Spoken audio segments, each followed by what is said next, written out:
Welcome, Patreon family, to the April 22 forecast, where I'm going to be talking about the biggest transits for this month and the three themes of mysticism of Pisces, individual power of Aries, and the humanitarianism of Aquarius. So the big story for this month is all of this energy happening in Pisces. On April 1st, we start a new moon cycle in Pisces Revati. I'm going to do a separate video that goes into greater detail about this new moon cycle. But long story short, it's kind of that emotionally we're going to be embracing more freedom, more mysticism, and more of a let go and let God kind of feeling towards life.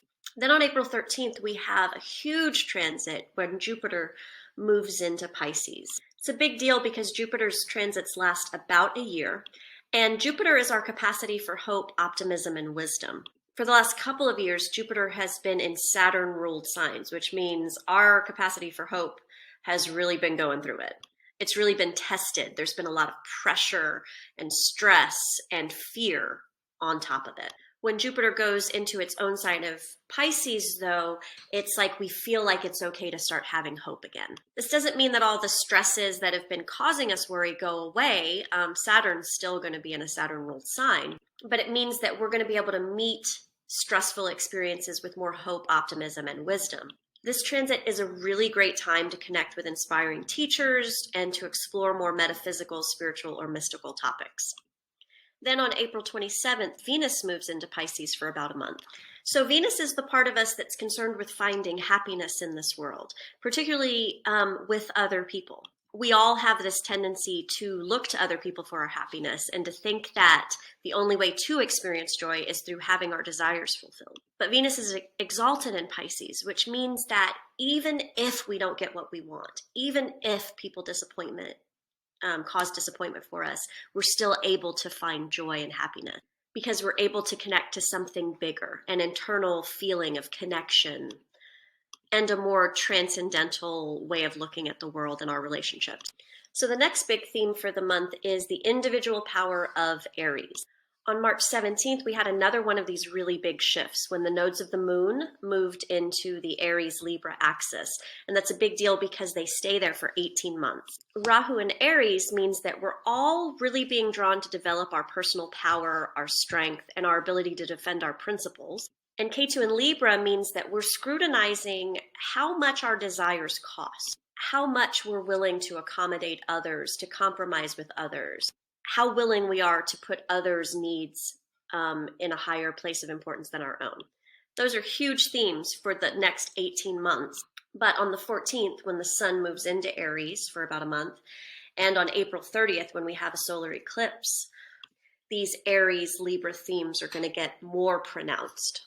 When the sun moves into Aries, we're going to get more impulsive, have more courage about speaking our mind, more forceful in defending ourselves and our principles, which can all be very good things. We just need to make sure that we are picking our battles wisely and that we're doing as much work internally as we are externally. Does that make sense? Be aware that as these feelings come up, these feelings of having been taken advantage of, etc., it can make you very volatile.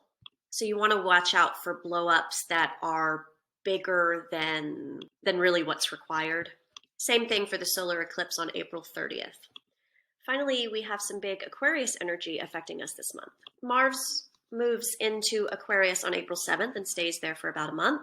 And what we see there is the planet of aggression and war in the house of the collective, the greater world, society. So this is great motivating energy to encourage us to take action based on our principles regarding the collective, but it can also add a lot of heat and explosiveness to places where we're already at war.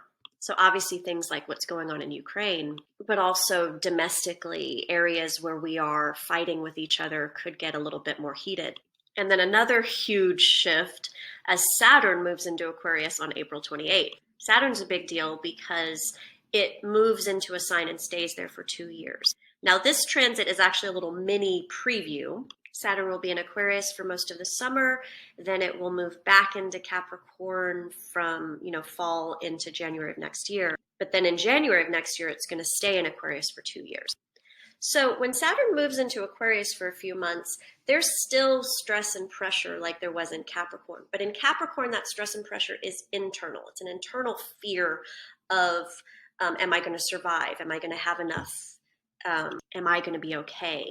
When it moves into Aquarius, that stress and pressure turns outward. You start to worry about the external world, more directed towards the collective than just ourselves. So it's really going to inspire all of us to want to make a difference in the larger world around us, right? To think about the future and what kind of legacy we're leaving behind for ourselves.